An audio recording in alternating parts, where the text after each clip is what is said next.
So, how does a royal prince, someone born into one of the most powerful families on the planet, end up having to give up his most important title? Well, it's a story about power, scandal, and a friendship so toxic it almost took the monarchy down with it. Let's get into how it all happened. Right at the center of this whole storm, you have Prince Andrew. And we're not talking about just any royal.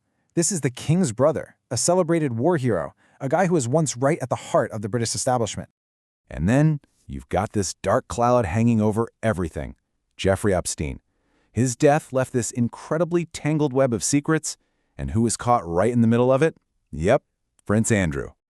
And the result? Just a total catastrophic fallout that really shook the monarchy to its core. So in this explainer, we're going to connect the dots for you and show you exactly how all these explosive pieces came together to create a massive royal crisis. All right, so let's start with the big one. The moment it really all came crashing down. Him losing his title. On October 17, 2025, something pretty much unthinkable happened. Prince Andrew gave up the title of Duke of York. Now, this is a title that's soaked in centuries of royal history. This was so much more than a simple gesture. This was basically a public banishment from the monarchy's inner circle. The official reason given was that the continued accusations were just becoming too much of a distraction. But, that just opens up a bigger question, right? What exactly were these accusations that were so damaging that could force a prince to give up his name? And that's really the million-dollar question here. This didn't just happen overnight. This was the final dramatic act in a play that had been unfolding for years. And to really get how we got here, we have to go back to the beginning.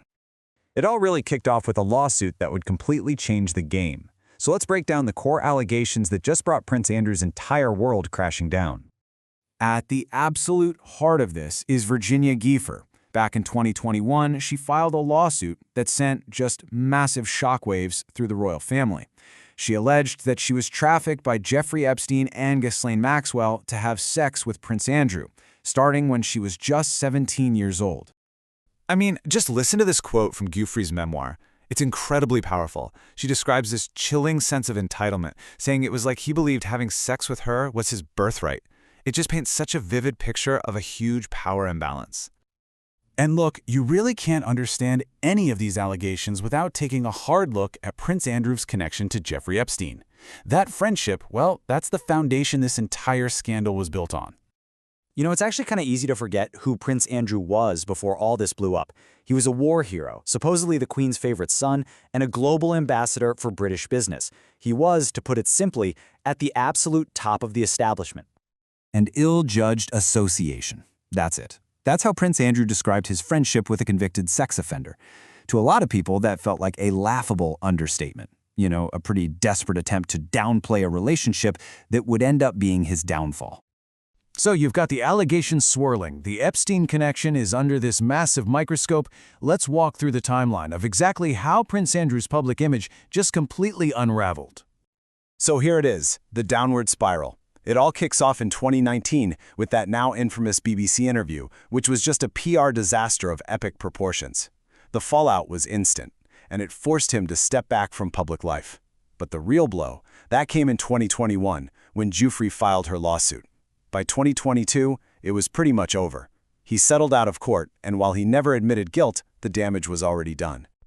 And this is the exact moment his credibility just crumbled to dust. In that 2019 interview, he said flat out that he had zero recollection of ever meeting Virginia Gefer.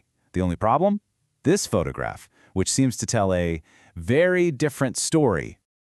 So this brings us full circle, right back to where we started. Why give up the title, and why now? Well, it all came down to a cold, hard calculation of reputational risk for the monarchy itself. You have to understand, the palace was in total crisis mode. The continual headlines were just relentless, and they were creating a serious reputational risk for the entire institution. And then you had this ticking time bomb, Virginia Gefer's upcoming memoir. The anxiety over what else might come out, it forced their hand. The pressure was just way too much. So, the title is gone. A line has been drawn. But the story, the allegations, that connection to Epstein, all of that is now etched into the history books forever. And it leaves us with one really critical question. Can an institution that's built on tradition and reputation ever truly survive a scandal that has so completely destroyed both?